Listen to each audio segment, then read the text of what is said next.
Always, before I start the Bible study, we always like to start off with questions. If you got any question, this is what Bible study is about. You can answer the question, and we try to answer. We don't know, we'll get back with you.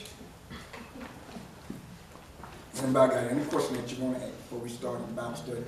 The Bible study is really about asking questions because really on Sunday, like I say, you can get fed from behind the pulpit, but you can't get no question. A lot of times people come in the Bible, go to church, they got questions that they need to ask something they don't understand. And you got a lot of Bible studies really not like this. I've been in a way pretty much kind of like teaching on a Sunday. So we try to open the floor for anybody that got any question that you want to ask. We'll try to go into the Bible and show it to you. So, any question? Actually, I do have a question. I know there are times when people are going through sickness and diseases. They come upon the scriptures about being healed. And so they deal with the scriptures about you were healed, and then the scripture of I am healed. When is it relevant to use each scripture? What do it for? When is it relevant to use each one of those? Oh, well, both, really, when you look at Isaiah 53:5, really what you're talking about, 1 Peter 2 and 24. Isaiah 53, 5, that was really a past tense. Isaiah was prophesying. That's what we was going to be walking today. 1 Peter 2 and 24 say, now we are healed. We'll go to it. But that's my favorite start talking about healing. But Isaiah 53 and 5. We go to that, then we go to 1 Peter 2, 24.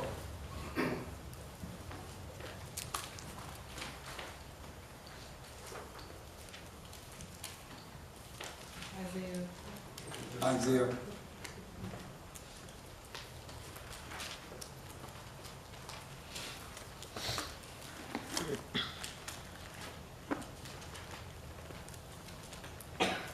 Isaiah 53 and 5.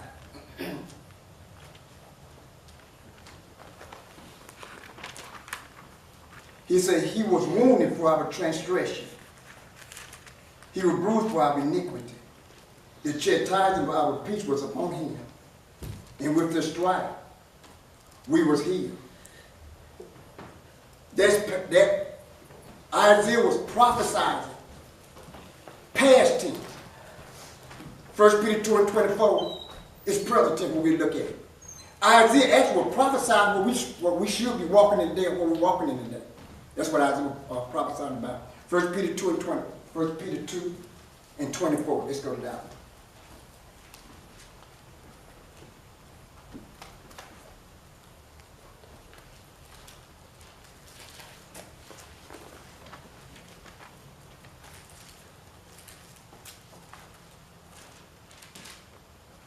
First Peter 2:24. Who, talking about Jesus, who his own self bare our sins in his own body on the tree, that we being dead to sin should live unto right. Let's start right there. But you know what I've seen today? The church don't have no problem with that. They say, well, I believe that Jesus did die for my sin. I believe that when he died, I can walk in righteousness. They don't have no problem with that.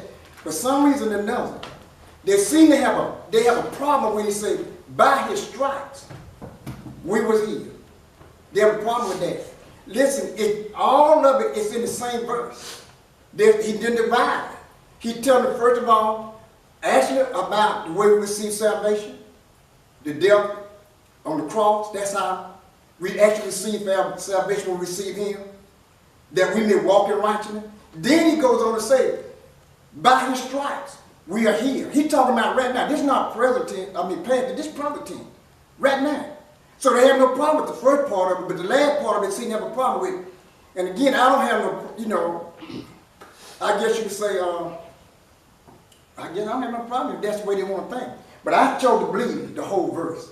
I don't believe in separating part of it, the top part, but not the last part. And the reason why I can say that, for 40-some years, from 40-some years now, I walked it out. You see what I'm saying? For 40-some years, I walked it out. I walked it out for 40-some years. Even today, at 70 years old. I'm 70 years old today. 70. Take no pills. Take no medicine, nothing. How did that happen? with the scripture. I learned the scripture. I chose to believe what God said. Because one thing I learned about God, he can't lie and he won't fail. I just can't be the top part and not the last part. So that's what he's saying. By his stripe, we are here, not going to be here. To be honest with you, you know when your healing really took place? Your healing took place over 2,000 years ago. That's when your healing actually took place. When you started receiving, started walking in, that when you received the benefit of it. But the healing took 2,000 years ago. That makes sense? So you here, as far as God is concerned, you here now. Now whether you receive it and walk in it, that's not up to God, that's up to you. I chose to believe it. Like I said, I've been walking down now for about 40-some years. I chose to believe that by Jesus' stripe, I am healed. I chose to believe that. And a perfect example, been in this ministry 40-some years. How many times I've been out sick in 40-some years? 40-some years? Really? None sick. Not knowing they say sick in 40-some years. So I don't believe that there's a coincidence. I don't believe this is luck. I don't believe that there's something happened. I believe what the Rhema word say. I believe God is true. And I believe if we receive it, we can walk it out. So when you're talking about receiving it though, are you saying people should get to the point of confession, like an affirmation, so that you can really get it into your spirit? Because people can say all day long, I'm healed. That's right. But it's got to be something that causes where it manifests. What's the difference of me just saying it all the time versus how I get it to manifest in my body? Okay, I'll show you just a few minutes. Hold your thought. I see something. So I actually just watched a sermon with that, and with the belief part, he was using with when the father brought the son, and the disciples couldn't do nothing with him, and Jesus asked him how long it was going on, and basically didn't pay the son any attention. He dealt with the father. So what he's saying with our beliefs, and I deal with it myself, we downgrade our beliefs sometimes. So instead of saying God gonna heal me all the way, well, God just heal me a little bit. Well, God just heal me till I can just go to work. So we knock the healing out simply because of what we believe. It's all about where our belief is, and we gotta stay. So if I believe God for my healing, I gotta believe God for my healing, point blank. That's it. This is it. That's it. And that's where it don't matter how much I lay hands on you, how much I pray on you. You gotta come in agreement with believing me too for it to work. You're absolutely right. It's like this here. When it comes to the word, I'm healing, period. Nothing behind. I'm healed, period, according to the word.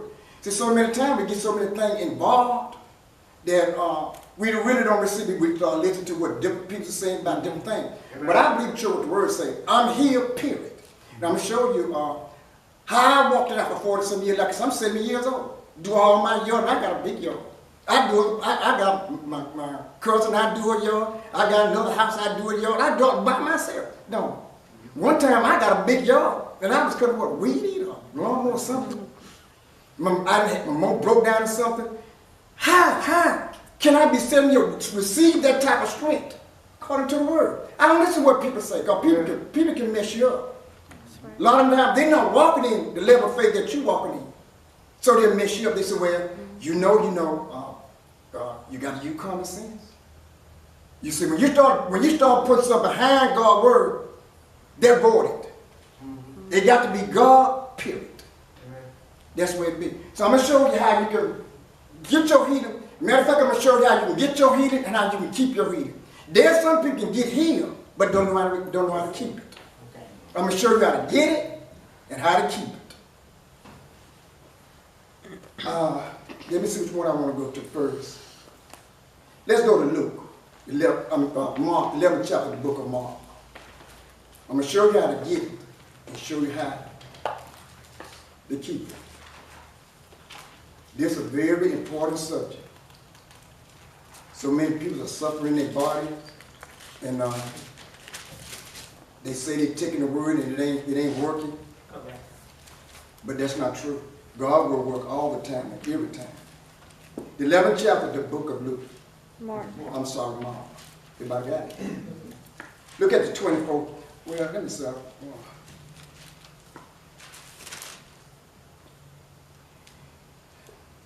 Let's look at the 23rd, the 24th. Then I'm going to go to another one and show you how you keep your healing. This is the way you get it. Then I'm gonna show you. You can get it from right here. But that don't necessarily mean you got to keep it. If you don't know how to keep it, you still lose it. A lot of people, I went to one of Benny Hinn minister up in where the Shirley Six stay at? Durham. He was up there, bought a book for me. Got a book at the top, been handing out for years. I get this been about 10 or 15 years. I one of Benny Hinn. And he had in that book, a little small book, he had on the book, he said, you get here today, will you have it tomorrow? Then he went on to show you how people get here and how they end up losing their healing. But then they had brought this guy from some people from South Carolina. He had come all the way from there, and there were thousands and thousands of people that were there. He said he come across, he had cancer, he wanted Benny Hinn. You know, I get to lay hands on him, which I never did see him go up because he got thousands of people. He can't get but so many at one time. But listen, God is God. God is not in no particular person. You see, when we get our faith wrapped around a particular person, if they speak a word over me, they lay hands on me, something's going to happen. God is going to heal you. It makes no difference who lay hands on you. It doesn't matter. So he came all the way from hundreds of miles for Benny Hinn to lay heal on him. And really, he had the answer right here. The answer.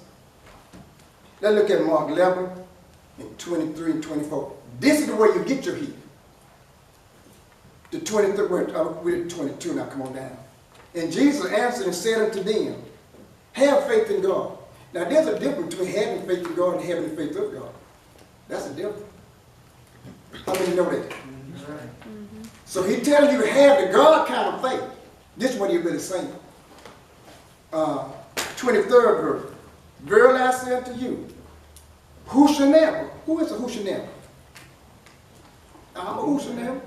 You're a whosoever. Anybody can be a whosoever. Whosoever shall say unto this mountain. What mountain are you talking about? Troubles. Any problem you got.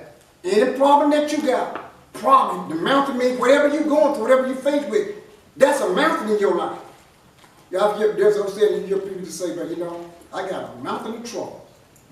So then when he's saying, he's talking about the mountain, if you're going through sickness, you're going through finance, you're going through stuff on your job, that's a mountain for you. He said, who should never, I like to put it, who should never to say that they trouble? That's a good way to put it. Be thou removed it, and be thou casted into the sea, and shall not doubt in his heart, but shall believe that those things which he said shall come to pass. He have whatsoever he says. I think 5 times he talked about he. So, if you notice something, God is saying you got to do something. He said, really, you do something. So who should never say to this mountain, be thou removed, be thou cast into the sea, shall not doubt in his heart. He had what he said. He's telling you to do it. That's how you receive it. Now look at the 24th verse. That's how you receive it. The 24th verse. Watch the 24th. Therefore I say unto you, what things soever you desire. What is a desire? Something you want. Something you want. Something that you want. Whatever you desire, when you pray, believe that you have did what? Believe that you have received it, and you should do what? You can have it. That's how you get it. You come up, I pray for you. You say, you know, Lord, I believe, I receive my healing. You heal. Can you keep it? Not necessary. Not necessary. You get healed. You probably know people have been healed and got right back sick again. That's the difference. I'm going to show you that that's where you get your healing. You come up and you pray. We can touch and agree with any touch and agree on earth to tell anything that God said he'll do it. I believe God. So we can touch and agree. You can receive your healing. This is how you keep it. Let's go to Hebrew, the 10th chapter of the book of Hebrew. The 10th chapter of the book of Hebrew.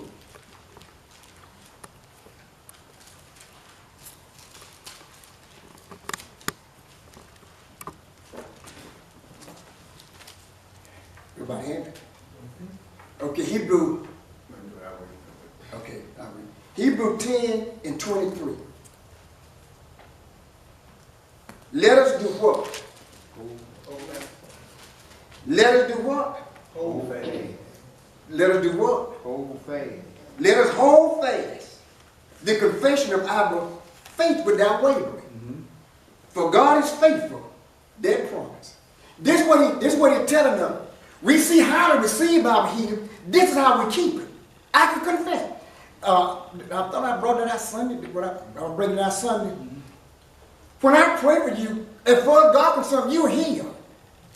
God, you're not here because the pain is not still there. You're here simply because God wants you here. So what you got to do, you got to confess it every day. By God's stripes, by Jesus, I'm healed. I'm here. I feel the pain. By Jesus' stripes, I'm healed. Hold fast to it. You know what the devil try to do? Make you waver and say, look here, I don't think God did it because you feel the pain. How can you say you healed? Then the devil also tells you lying because you're feeling the pain. You're not lying, you say what God say. If you lying, then God lying. Don't waver in your faith. This is how you keep your healing. I do it all the time. When I feel, you know, there have been times the devil try to bring arthritis on me or whatever and stuff. I go to the word, then I start confessing. I start confessing, by Jesus' stripes I'm healed. Satan, I command you to take your hand. First of all, I bind him. I bind the power of Satan. I break your power according to the word of God. By Jesus' stripes I'm healed. And I confess that and confess it till it be manifested. And it's been working for me for 40-some years. That's how you keep it. You got to confess it. If you know something now where you say, who should never shall say unto the mountain, what you're saying, I'm confessing, I'm healing. Whatever it is, I'm confessing that. Do this make sense? Yeah. It's the same thing. He just explained it better. That's exactly right. You're absolutely right. Because he said 5 times, who should never say to the mountain.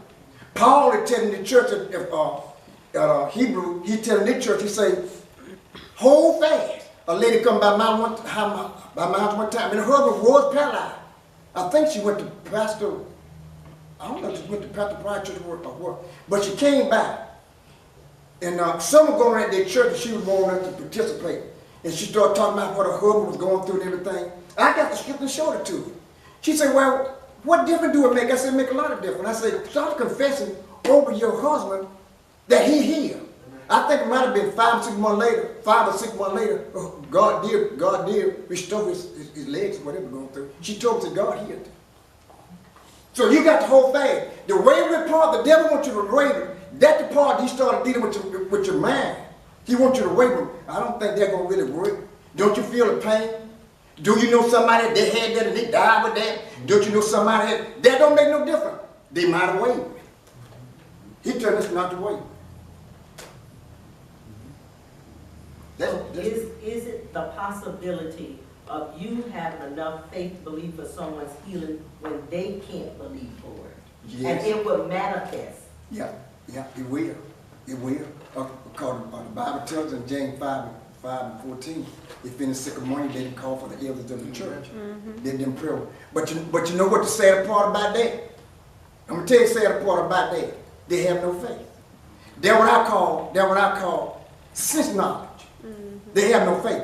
They have faith in the elders. They have faith in the laying of hands. They have faith in the rubbing of, because all that can be seen. That's what they got faith for. I got faith in the elders. God can heal that person, matter of fact, because he does. But that's not faith in God. You got faith in sense knowledge. That's what it means. But now, there's nothing wrong with it, because James 5:14 said, being sick among you, let him call for the elders of the church. So let them pray over, know it with oil, and the prayer of faith will save the sick. And if he's sinned, God will forgive him and raise him back up. But I don't like that type of faith. I don't like that type of faith. I believe that you ought to have faith in God. Now again, I tell people, if you sick, go to them. By all means, go to them. But why can't we come to a place where we can believe God for ourselves? God wants you to mature to a place where you trust him for your own self. Not trusting, put your trust in Benny Hinn, put your trust in some of these other what we call front preachers, whatever. God wants you to put your trust in him. So this is what he's saying. Confess it. Every day. When you get up, confess it. Whatever going on, confess it. Don't waver in. Hold fast to it. The Bible says hold fast. Don't let go. And God will manifest it. That's the God kind of way of being healed. I'm a veteran. New brothers know this. Got hit in Vietnam and stuff. Came back all messed up. When I come back from Vietnam, I was all messed up and stuff. And I went through some things before I got saved. Actually, the doctor was really telling me, well, at your age, you just probably want to just live with that. That was what they were pretty much saying. But in 1977, I got saved. in 1977, and God did a total overhauling on me, a total overhaul. Don't have no, the stuff that they give me from the doctor in Baltimore, when some of my other children here had 9 children. None of them didn't know nothing about the doctor. I got saved when they were small. They didn't go to no doctor. They didn't know nothing about no doctor. Only thing that they did, they got vaccinated for chicken pox, meat and stuff. But other than that, they didn't know. When they got sick, they went to the medical cabinet. Jamie knows. Then we didn't go to no doctor. I believe totally great natural, totally with this year. No doctor bill. My doctor bill was 0 when it comes, going to the doctor. It's the truth. Okay. So one thing that I was dealing with that, and I was telling my wife also about the healing and coming to the Lord ourselves because the veil was torn. Mm-hmm. It's our teaching. With some of our leaders, I guess you could call them leaders now, they're not clearly teaching, they just saying feel good messages. And now that what God's working on with me, like somebody will say a sermon or a scripture, and I'll be like, no, that is not what the scripture say. It kind of gets on her nerves. At first it used to bother me, but now it don't bother me at all. I just said, I don't care if it gets on her nerves or not at this point. But anyway, I think that's what the problem is. I think it's the fear if I teach you that you go to Jesus on your own, then you won't need me. As far as the leaders, not all the leaders, but it's a vast majority of them out there. You can see them on YouTube or anything else. When they come up, you can see that's what they're doing. They care more about what the congregation giving them and not receiving from God. Mm-hmm. Mm-hmm. And you know the danger about that? When you got people just got their eyes on you, that's the dangerous part about it. God never intended for it to put our eyes on no man. It bothers me when I see preachers based on the TV, YouTube, when they get on there and they want the people to point towards them. You see, if you ain't careful, you get the people who don't want to receive from nobody but just them. See, that's danger. God never intended for it to do that. God, Christ is the head of the church. The fivefold ministry, we just label. Everybody is just serve, which we are served as well. But never put your eyes on man. God wants to keep our eyes on him. Paul put it this way. Paul said, you follow me as I follow Christ. And he said, when I quit following Christ, you can follow me. See, that's the difference. Okay, what you doing here? Oh, you don't got it. The danger part in that, years ago, this been years ago, I was real young into the ministry. This when Harrington was real strong up there, Harrington, USA. It was real strong. These 3 men come, you have to be very careful. These 3 men come by the house. And they was connected to Harrington up there. And like I said, I was pretty young, believing God and kind of struggling, to make ends meet with the children I had. They came, it seemed like a real good day. They said, come by and say, look here. One thing led to another. And they say, you and me were Harry. I said, yeah, I watch them, occasionally on the TV. They had connection. They were saying, look here, won't you do this shit and tell me what I can do to where I can be connected with the Harry USA there. And immediately while they were talking, Spirit God spoke to me and said, no. And after I told him, I said, no, I didn't even need to pray. There's some things you don't need to pray about. Some people say, I need to pray about it. There's some things you don't need to pray about. I didn't need to pray about that.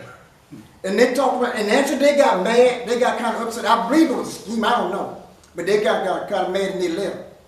Years ago when the Harrington failed, the Spirit of God spoke to me and said, suppose you have been connected.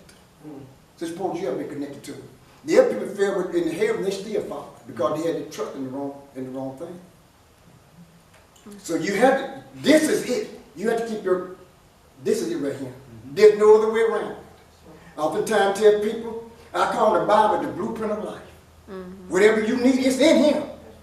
If you need to know about marriage, it's in Him. You need to know about finance, it's in Him. You need to know about radio church, it's in Him. You need to know how to treat people, it's in Him. This is your blueprint to life. This is it. You got people, they're real smart, they got all kind of greedy stuff on the wall, but they don't believe in this shit, they make a lot of trivia decisions. Yeah. This is it right here. Okay, any more questions? This is what we here for tonight. I got another one. Go ahead. Okay, I told well, Danny we didn't take questions. This is what we here for tonight. And Take my questions. questions could be all over the board, but. That's all right. As they come, but, my other question for you was, how do you interpret the scripture when it comes to divorce? Now I'm gonna tell you, when you start talking about divorce, that's a wide variety. Well, we know for a fact God intended one man, one woman. That was from the beginning. Amen. It started to mess up during the days of Moses. And Moses spoke to his people and say, because of the heart of your heart, God, the lie you get divorced. But you have to always look at the circumstance. You know, I want to just put, it's in a nutshell, you got to look at the circumstance. I put it this way. And again, I'm just putting it where, because this is real broad. Divorce depending upon condition. Divorce depending upon condition. Just say for instance, just say for me. A lot of preachers, I've had people from the Church of God Prophet come to me about stuff almost like the same thing they was going through. But you have to look at the condition. Just say if you got a saved person in the house, you got an unsaved person in the house, your husband or wife, anyone, it did not save. One running around doing something, whatever. They ain't got to be in the Bible. You know, the Bible also tells you that the unbelief can't be sanctified and saved by the one that is saved. But again, it's a wide variety. That's how to go. I could teach on it and probably break it down and show you. Another way you got to look at it, people say, well, they were the Church of God of Prophets and preached it. I never did disagree with it. I used to have Church of God of Prophets come to me all the time. People come to me and tell me, you know. The old preacher preached it. Stay with them till they die. And another thing, a lot of people don't understand that scripture what Paul was talking about because he used the word law. You remember that? Yeah. Now what? It's like I say, it's really I just throw it in a nutshell when you get a chance to study. When Paul talked about the law, he was talking about marriage. He was talking about marriage. When you look at that, when you talk about the law, he used the law in marriage. Then what Paul really was saying, what a lot of preachers have missed it, old and young. He was using an example. He said, if any man be married to the law, and at the same time trying to have grace, you spiritual adultery. You mean spiritual adultery. He used the marriage as an example. But he was talking about the law when you really read it. He's saying you can't keep the Mosaic law and at the same time think you're covered by grace. He said it don't work like that. Like I said, I don't really have time to get into it now because it's real broad. But when you get a chance, you get into it. He used the marriage.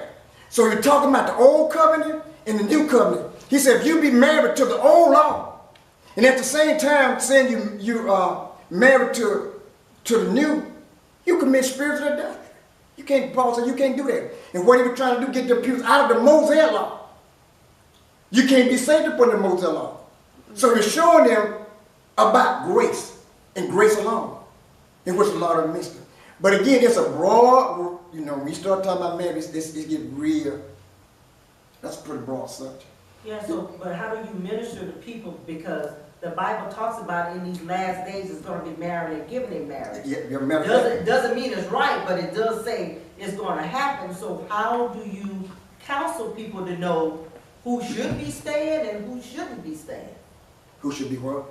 Who should be staying in a marriage and who should not be? You know what, again, it would have to be where they would have to set up under somebody that would teach it. Because it's too broad. Like I said, when you have to look at the situation, though. Like I said, that's why we have to have marriage counseling. Mm-hmm. Put it this way. Just say, if I'm watching that, according to the Church of God of Prophecy, they missed what Paul was saying when he ministered to the Church of Rome. He would tell them that, the way it seemed like Paul was saying, the only way you can get out of marriage is by death. Mm-hmm. You see what I'm saying? Right. But again, you have to look at the broadness of it.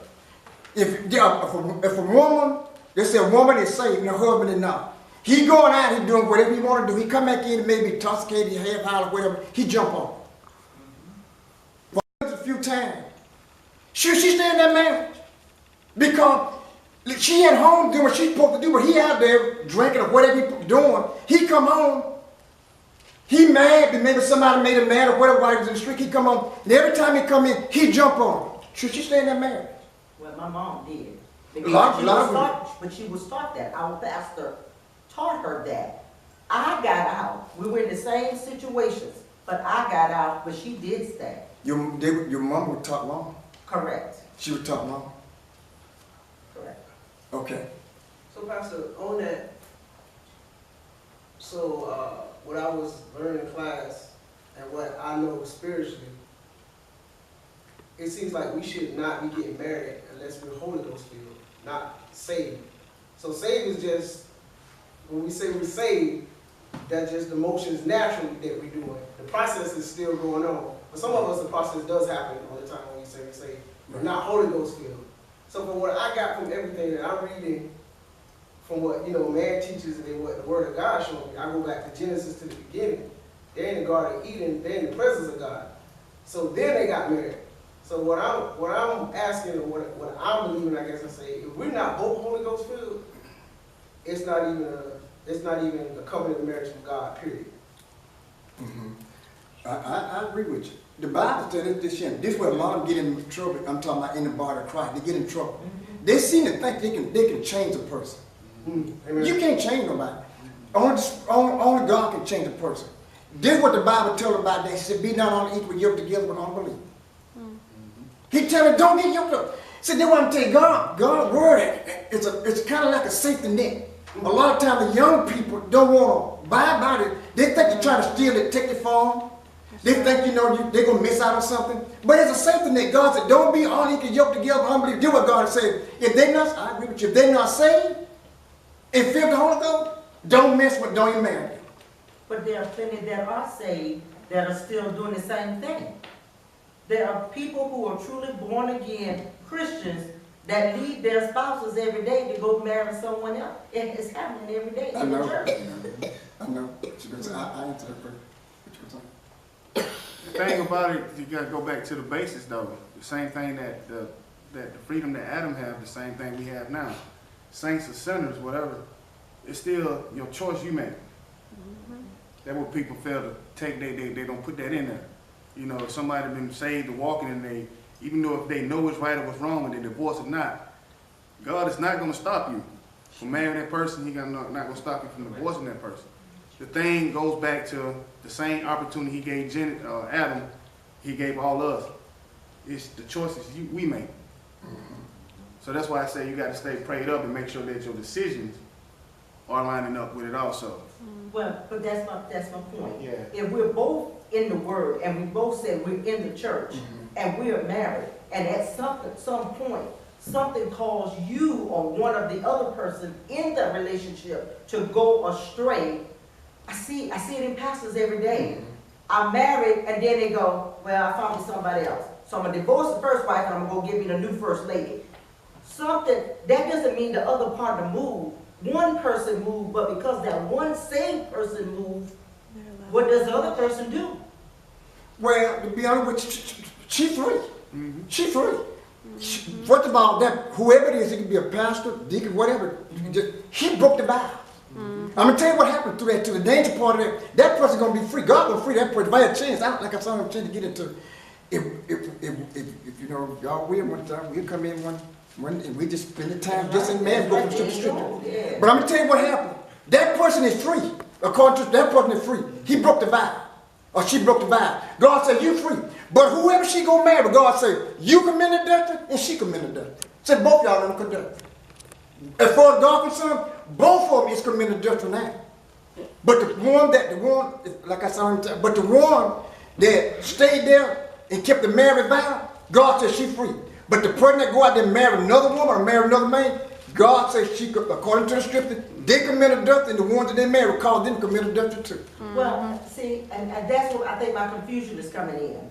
If you've got two people in a marriage and say the man does cheat, he may tell his spouse, because I've got relatives that tell their spouse, I'm not trying to divorce you. I'm not trying to leave you. I'm trying to stay in my marriage because it's my marriage. But they've stepped outside of the marriage. But the other person is like, but now I don't know if I want to stay in the marriage because you stepped out. You know, but most people tell you stay because you're married for better or for worse. Because that's part of the word. You're married for better, you're married for worse. You know, this is what you're taught. You're right. The Church of God prophets teach that. That's what they teach. You talk to the Church of God prophets. I know a gentleman right now. His wife stepped out on him. Done got married again. Done got married again. But you know what he said? He said, I'm not going to get married no more because I don't want to break my vow. She already done broke him. She already done broke it and done moved on. And I was telling him, I said, man, you need to move on with your life. He's not that old. I guess in his late 40s. He said, I don't want to break my married vow. She done got married again. But he still stick around and said, well, I don't want to break my married vow. The vows already done been broke. They already done been broke. You follow what I'm saying? So it doesn't matter. Now when you start talking about one stepped out, he said, well, I don't want to break my vow, but you already done broke them. But he chooses to want to stay. It doesn't matter. Because there are couples that do stay. I know, but it doesn't matter. If they out committing adultery, Okay. if they out committing adultery, according to the scripture, she got ground for the divorce. Okay. If she stepped, he out there, you know, messed with other women, he broke the vow. And for God concerned, their marriage is over. But again, there's, especially the older preacher, when I was first coming up, very young in the ministry, they taught them, stay with, I don't care what happened, just stay in there. Keep praying, keep praying. There's some people not going to change. They're not going to change. That's why that's why you have to know the word. And again, I've had people in the Church of God and Prophet that come to the house. And they want to know things like we talking about tonight. I don't keep people in bondage. See, when you do things like that, you got somebody in bondage. God don't put us in bondage. No, you are free. Anytime now that person chose to stay on there, it's like what man say. God ain't gonna twist it on. God ain't gonna make him go. You just stay right on there. It's a danger though. It is. It's danger. I don't teach that right here. We don't teach nothing like that. How does that go back to what you said in the beginning though? That go back to the counseling, so that's teaching.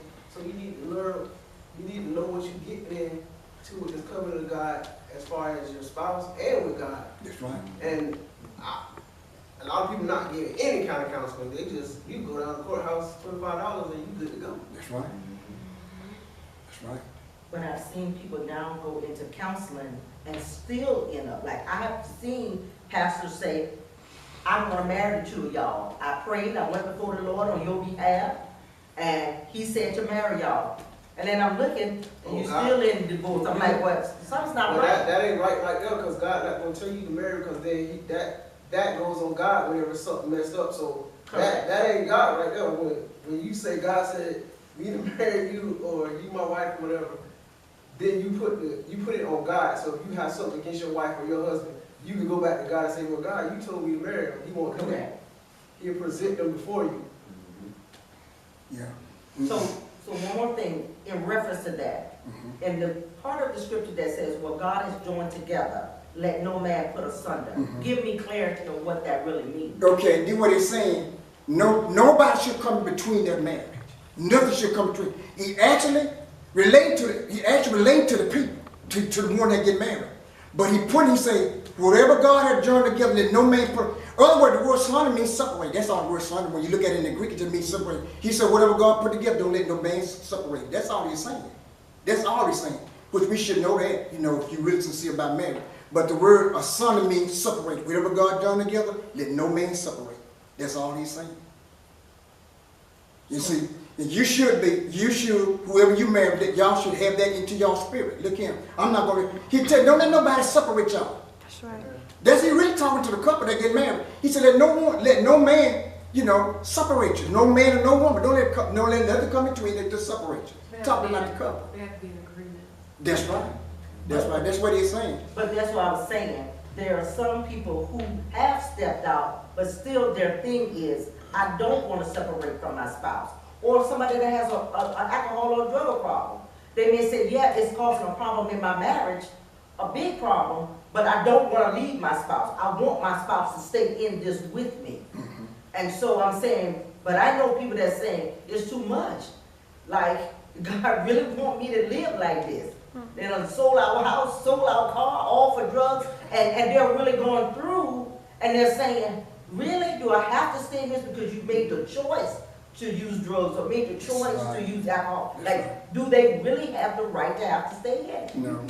See, the Bible also talk about you can separate. You ain't necessarily have to get a divorce. It say you can separate for a season.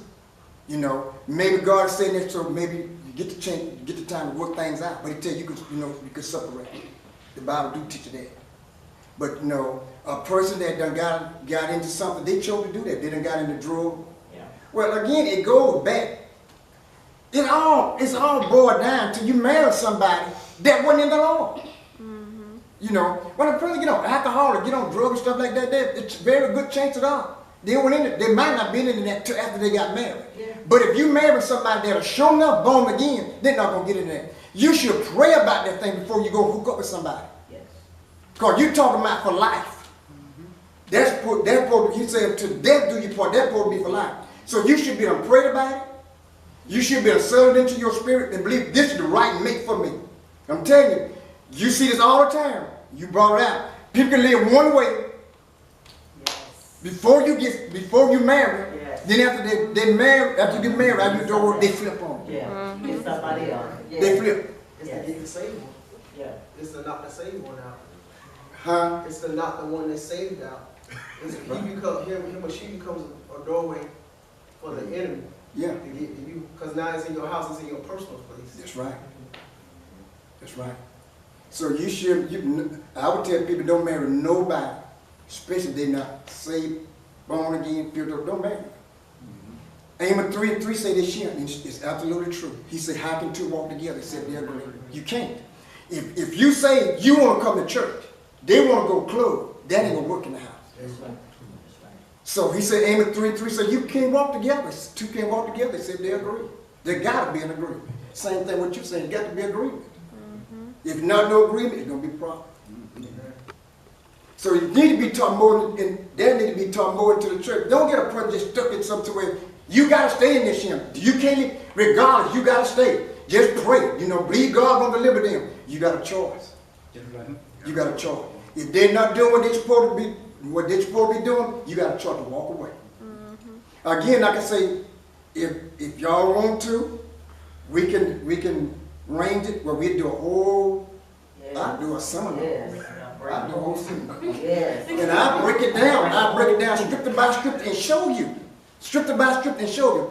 Again, some of the preachers being misled because a lot of scripture, they scram them up and don't know what it's saying. That's true. And they tell people in the church, each person something different. That's right. And so that's why some people marry 7, 8, 9 times, and some people just stay there and get beat up. That's right. And they never get delivered, and they're saying, but your God is real. And I'm like, that's not the truth. There is a concrete answer to these things. That's right. But we don't know how to tell people. Because when I was going through it, it didn't matter how much counsel I sought. None of them said the same thing. And I took the scripture, but none of them would give me anything concrete. And I said, something's wrong. If you've been my shepherd for over 30 years, something wrong if you still can't tell me an absolute. You either didn't seek God on my behalf, like you said you did, because I went through counseling, so you didn't seek him on my behalf, or you're not sure the word yourself. That's right. Okay, you're right. What you gonna say?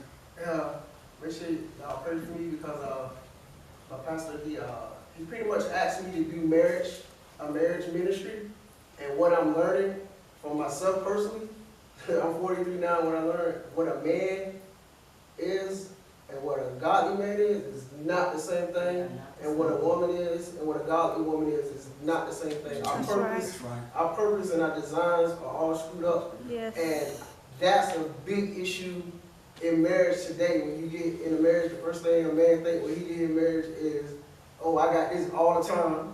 And a woman thinks, for the majority, not all women, oh, I don't have to do nothing, breadwinner. That's what construes and mess up the whole the whole construct and design of the marriage covenant. Correct. So please pray, keep me in prayer, and that's what I would like for the churches to do now, especially for our young men and the older men like me too. I need it too, but we don't know what a man is. We got it all messed up. Women don't. These young women don't know what they look for. That's right. Amen. They know they're searching for They don't something. even know how beautiful, the women don't even know how beautiful they are. I always say this, I think it's like Genesis 5 or 6. When the sons of God come down to make the women their wives, those angels didn't come down to make them side pieces. They That's came down right. to make them wives. That's how special That's right. a woman is. They disobey God and make them wives. Our women don't know that. And our men don't know that they're royalty. Yeah, keep me in prayer, please. But see, that's why again, that's why again it's so vital and important to sit down. It's one thing to read the scripture. It's another thing to study the scripture. So you can read the scripture and actually read it like a textbook. You ain't getting out of that. You need to know. God telling you the role of a man, how a man should be a man. I brought this out in black history. You got a lot of men. We got a nation of black men. Our culture is in prison right now that didn't know how to be a man. That's why they're there. They didn't know how to be men. If you go to talk to them, they'll tell you that man figure was not in my life. I didn't know how to be a man. That's right. To be honest with you, I started a family at 19 years old. 19 years old, at that time, not even being saved. Not being saved. But what I did, I got around for some reason or another. As the year proceeded on, I found out the road I was going wasn't going to work. It really wasn't going to work. Here I got a growing family. I know nothing about being a man, a mean figure. They weren't around me when I was growing up. I know nothing. I don't even know how to raise a family. But I got around godly men that did know this here. And they were teaching this here. I learned this here. That's how I learned how to be a man. I learned through this here. And being around godly men. So if you ain't around godly men that really teaching the truth, you're going to err. And you're not going to know how to raise a family. And especially like now, these young men need to see real men now. Yes. Yes. Real men. And again, we got a whole nation of black men That's right. in prison. A whole nation. Locked up in prison. If you go to them and talk to them, they tell you that man figure wasn't there. They got what they call big brother. Big brother they fine, but big brother got to stick to this shit. Got to stick to it in order for it to work. See somebody else ain't got. Okay. I was just kind of coming with what everybody was saying. So if you think about it though, just like what you were saying, see how God shifted you to be a man of God and the minister of the church. You see what I'm saying? So if you didn't get around, because see the devil that's his whole plan. He said, I got to destroy all of this. So you can go into a marriage and waste 10 and 15 years of fighting. And that's what his plan, because in 10 and 15 years, if God was in the midst of that whole marriage, in 10 and 15 years, you'd be not getting people saved. But the devil said, okay, let me just tear this marriage up. And he said, I know what's close to you. Either he or she close to you, and you're going to spend all your time fighting with he or she, and you ain't thinking about going out here and getting nobody saved. So that's the plan. That's the whole plan with this. So when we talk about even the young guys in jail, there's probably some real powerful anointed guys in jail. They just don't even know it, because the devil, he changed the whole plan of their life, and they didn't have, you got around guys who were godly. They didn't have the opportunity to get around nobody who was godly, and the devil took over their life and their plan and shipped them into jail. They still got a chance to come into it, but unless they're around some godly men. So that's, when you talk about marriage, you can take a couple and be a very strong couple. Because if they walking in the sight and in the eye of God, then you got people always watching, they say, well, you know what they do, how they do it. And they give you an opportunity. Hannah always talked to me about that too. Being a powerful couple. When you're a powerful couple, how you can, people watch you, and then you able to share the word of God with them. And now they see, well, if they can do it, and God operate in their life, God can operate in our life. But that's how the devil mess up the plan, though. You see what I'm saying? Like you say, first thing people do, male and female, they join together. You see what I'm saying? So that's the first thing. Then the next thing what happen is they more into each other, and then they start not liking each other. One on like this, one on like that. They go to fighting. You ain't thinking nothing else about doing God work, because you're fighting with each other. And that's how the devil come in and try to destroy all of it. It's a deception thing. He deceived that. So, but that's the most powerful thing on earth. And you got couples, and that's how the devil come in and say, I got to destroy that real quick. Because if they hang strong, then they can go out here and multiply. most tools of people can get saved. So that's a deception. That's what people got to come into, like you say, like he was saying, get counseling and understand that God is yoking us. If we aren't equally yoked, then we don't need to be doing this because we're gonna waste time and we can mess up a whole lot of people. So You're right. And it's said among the body of Christ, like you were just saying, it's real sad. They're saying now it's one out of every, I'm talking about people in the church, it's one out of every 5 married don't work. That's right. One out of every 5 married does not work. I'm talking about in the body of Christ. Correct. And that's sad for people. See, the world stand back and they look at this. They look at it, so that person, they say they were saved. They say they was in a word church. And they look at that, and the way they look at it, if they in a church that say they saved, a church that teach the word, if they doing these kind of things, well, it might be all right to do it. Amen. You see? But yeah, I'm telling you, when you start talking about marriage, it's real wrong. But what I learned about the devil years ago, at an early stage, there's 3 things the devil out to get you. You think about it. He gonna get you one of these. If you're not strong, he gonna get you one of these in. That's a deception. He gonna come at your body, your finance, or your marriage. That's right. More times when a person falls, it's gonna be in one of them rings. Yeah. Your finance, your marriage, Yes, sir. one of them. So that's how the devil comes to you. You just look at people that done fail. I guarantee you they was in one of them rings. Your body, your finance, or your marriage. So you have to be very careful, you know, when you start talking about walking, you know, in the spirit realm, you got to be very careful because those are the 3 techniques that the devil used. You know, that we've just seen. I don't want to get off into, you know, like this second stuff. You know, like these girls, y'all might see them when you talking about going to this college and they was paying all this money to get their children in school. Y'all seen that? See, the world, they think they can take money but do anything. As long as I got money, we can do anything. Again, there's a technique of the devil. That's a technique of the devil. It's gonna be in one of them realms. When you see a person fall, just look at them. Was it about finance? Was it about their marriage? Or was it in their body? It's gonna be one of them 3. Anybody got this question? We open this for all we're gonna do tonight. This is it for tonight. You got a question? Okay. If you got another question, we'll answer the question that you got. But I can say something, what I learned in my experience. One thing about it, before I got saved, and the ministers and stuff that I heard on and off TV, they made it seem like that you don't have to worry about anything because you're not going to get convicted of anything. They made it seem like once you get saved, that's it, that God will forgive you for every little thing that you do.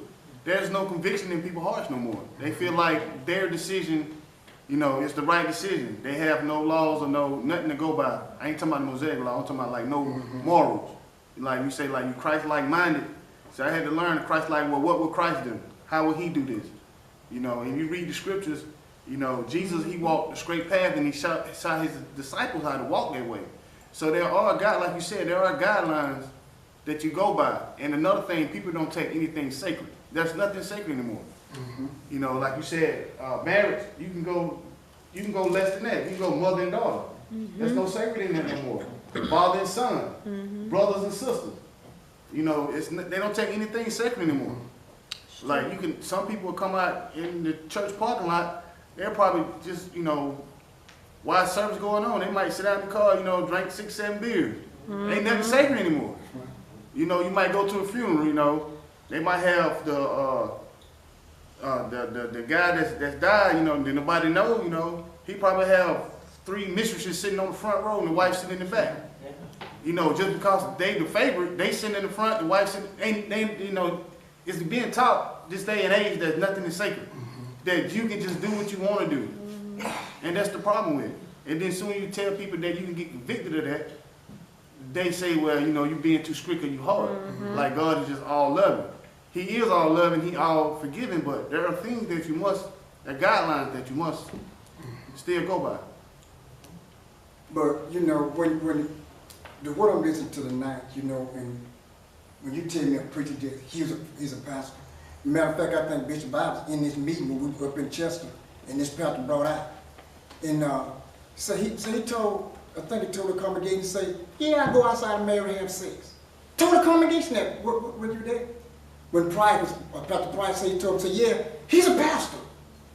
Now I'm thinking, one say, yeah, I got a girlfriend, all over the congregation, and they still keep it. It go back, people not saying, my thing is, people are not being spiritually led. They're not being spiritually led. Let me tell you, the Spirit of God will convict you. I can do some things. It don't be months. It be just a few seconds. The Spirit of God let you know, oh, what you did, that's not right. That's right. He said, for a man led by the Spirit of God, there's the sons of God. I'm going to tell you about that. They know they're sons of God. Listen, if you're not being led by the Spirit, you're not a son of God. He said, those that are led by the Spirit, those are the ones that are sons of God. If you're not being led by the Spirit, you can say you're saved, you sanctify, all that kind of stuff. That don't mean nothing to God. If you out there doing everything following after this year, you're not saved. You're not saved. Now remember the Bible says there's going to be many confess with their mouth. He said, but the heart full from it. You know, just because somebody stand up in the pulpit, they make him break the scripture down and dissect them. But that don't necessarily mean walking in them. That's true. That don't necessarily mean it. And I get this why, you know, I think New Birth, us, you know, a lot of times we have been up under fire. We have been up under fire because certain things we just don't believe in. And we don't even teach it. So people don't like that. People want you to tell them what they want you, you know, what they want you to hear, whether right or wrong. And most of the time they want you to tell them what they believe. If you don't agree with them, you know what they'll do? They'll go find somebody else. And they'll keep, you know, look around for people to agree with them. That's they don't make it right. He said, for men are led by the Spirit of God, they're the sons of God. Ain't nowhere in the world the Holy Spirit will go. Can I keep it real? Ain't nowhere in the world the Holy Spirit going to dwell in I'm saved, I'm laying down with an unsaved woman. Ain't no Holy going to dwell in there. He said he won't dwell in an unfit temple. He's not going to dwell in it. So this the type of teaching that we have tonight. They don't want it disposed on the TV. They don't want the type, because they want everybody to think it's all right. You know, God understands what's right. That's what God understands. Again, I'm going to say this here. Get this, you don't get nothing this. The Holy Ghost is not going to lay down with no unclean temple. No. He's not going to do that. I got the Holy Ghost, and she got the devil. That don't work. That don't work. That don't work. So this one need to be taught more. It's kind of like Brother Manman said, they teach everything is all right. All you got to do, and they got their thing saying, you know, well, if I get out there, I can be saying all I got to do is go before God. This and that, this and go before God. I get on my knees before I go to bed, and ask God to forgive me. If you had not changed, if you had not come to, Paul say, the goodness of God lead us to repentance. Now, if you have not come to a true repentance, you think you're going to tell God, well, God, whatever I did, forgive me. God knows the heart. If he said you're going to do the same thing next week, God ain't forgave you. God won't forgive you when you get your act cleaned up. God forgive you. Other than that, a lot of people think that, well, I asked God to forgive me. I lied, but God understands, and go right back out there a couple of days later doing the same thing. God didn't give you the first time. Because God look at the heart. Men look at the outer appearance, but God look upon the heart. God knows exactly what's in your heart. And to be honest with you, if you're truly born again, these kind of things, like I tell people in the church, there's some things I just refuse to do. I'm not going to do it. I refuse to. I look at it this way. I like what the Joseph Old said. Joseph, when he went before Potter, Potter wife tried to get Joseph to go to him. I like what he said. He was saying so many words. I'm not doing it because of you. I'm doing it out of respect for God. I'm not going to sin against God. You see? So you got to have a God kind of spirit. So look here. I say this all the time. I'm not going to step out. I could step out on my wife, but I'm not stepping out on my wife. I'm stepping out on God. A lot of things I could do, but I won't do it because of God. Does this make sense? But that don't be taught. Anytime a preacher tells me I got a girlfriend, in the church, tell me I got a girlfriend. That's not God. To be honest with you, if I was in that church, a pastor called, he said, my pastor got behind the pulpit until he got a girlfriend and wife. He won't see me back there no more. That's right. I'm going to show you a scripture right quickly. We got to move on. To go back to what we were talking about, let's go to 1 Timothy, the 4th chapter of 1 Timothy. This is really what I'm going to start teaching on tonight. But listen, listen, Bible study is about questions. That's what we come out and get questions, so bring them. 1 Timothy, the 4th chapter of 1 Timothy. Let's go. probably read just one or two verses of time and then go. See, I'll get away from it quick. 1 Timothy, the 4th chapter. 1 Timothy, the 4th chapter. This is Paul writing to the church. He said, the Spirit speak expressly that in the latter time, some should depart from what? The faith. Some should do what? The faith. Some should depart from the faith. Depart from the faith. Giving heed to seducing spirits and doctrines of the devil. Do you know what that is saying? Who know what that's saying?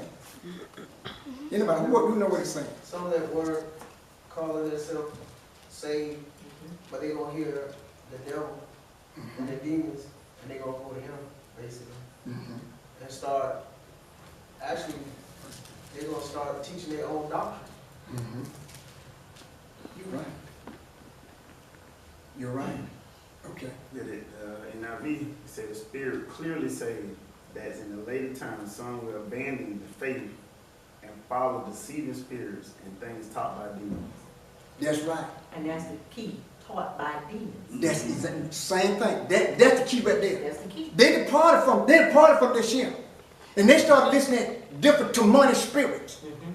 You see, when he said seducing spirit, these spirits, you know what, have you heard those saying, that woman seduced that man or that man seduced? He's talking about these spirits seduced them because they weren't rebuking them. They were listening to what they were saying. They departed from this year.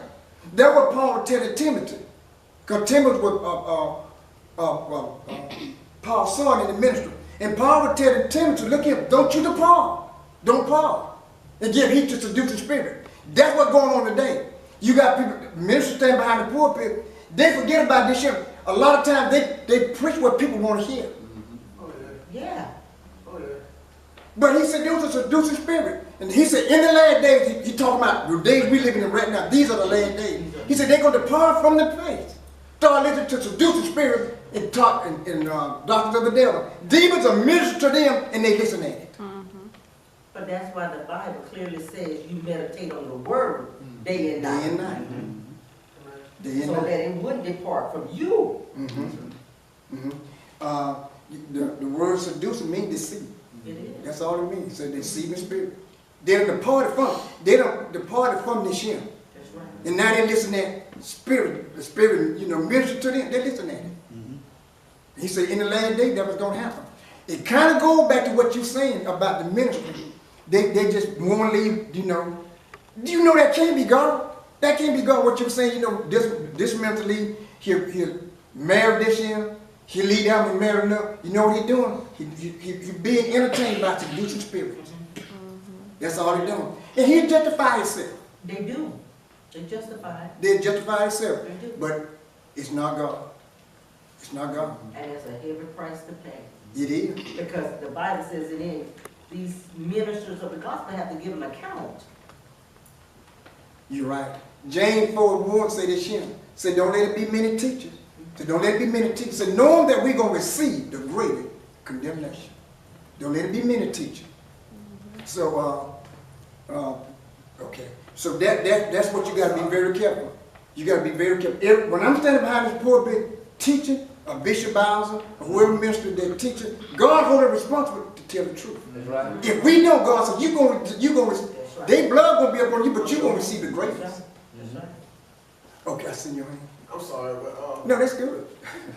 something just came up because I try to eat better, but I noticed that now all these crazy diets come up and it's telling you not to eat this. So one is you can't eat apples, you can't eat bananas.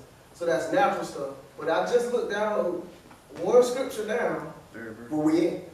and it says that that's a doctrine of demons telling us that we shouldn't be eating this natural stuff that come from the ground. We should be eating all this other diets. Which all these people look sick. A lot of these people look real sick that's on these diets and they claim that they help you. Third verse. That's right. Okay, we're at the same chapter. At the same chapter. Yeah, third verse. Look at the third verse. He said, talking about in the last day now. Remember, the whole conversation that Paul is writing to Timothy. He talking about what's going to happen in the last days. So this 7th verse is telling what's going to happen in the last days. He said, forbidden to marry and command to estrange for what? Meat. To estrange from me. But watch what Paul goes on to say. You got some people say, in the old covenant, they did do. There was certain food that they were forbidden not to eat on the old covenant. Under the new covenant, it's not. That's not under the new covenant. On the old covenant will, but not on the new covenant. We're not up under that law. But see what it say right here? Forbidden to marry and commanded to be estranged from me, which God has created to be received of what?